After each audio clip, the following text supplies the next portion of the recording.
သတိရှိသောကြွက်လေးပိ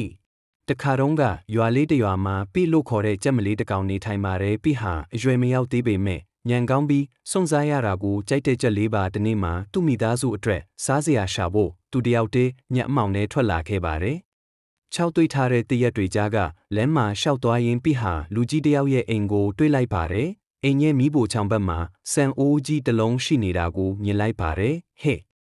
ဒီဆန်အိုးထဲမှာဆန်တွေအများကြီးပဲလို့ပိကပျော်ရွှင်စွာပြောလိုက်တယ်။ဒါပေမဲ့သူမတက်နိုင်သေးတဲ့အချိန်မှာအိမ်ထဲကကြောင်နဲ့ကြီးပါလာပြီးဟင်းဟောက်တန်နဲ့ကြွက်လေး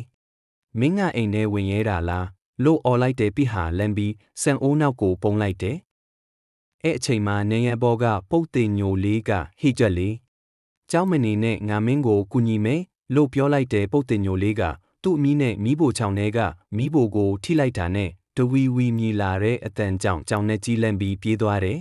။ပိဟာပုတ်တင်ညိုလေးကိုကျေးဇူးတင်ပြီးဆန်အိုးထဲကနေဆန်တွေယူကာအိမ်ကိုပြန်လာခဲ့တဲ့အညကဆက်ပြီးပိဟာသူ့ရဲ့တတိနဲ့မိတ်ဆွေတွေရဲ့အကူအညီဟာအန်နီယယ်တွေကိုကျော်လွှားနိုင်တယ်ဆိုတာသိလာခဲ့ပါတယ်